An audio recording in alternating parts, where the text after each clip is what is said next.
Guys આપણને Hanumanji dairy અમારા ઘર પાસે છે ને, તે હનુમાનજી ડેરી સાફ કરવાનો ઓર્ડર મળી ગયો છે.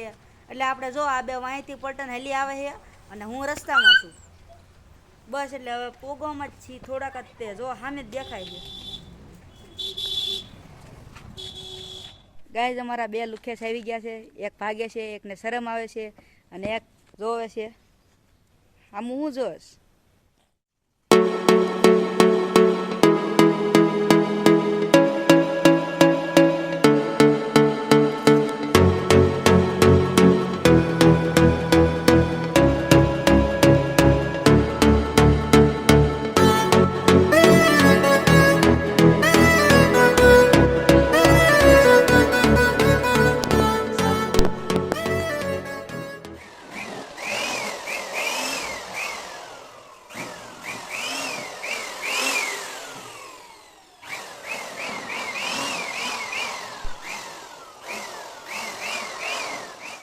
ગાઈઝ તમને વિડીયો સારો લાગ્યો હોય તો ચેનલને લાઈક કરજો અને સબસ્ક્રાઈબ કરજો. Thanks for watching.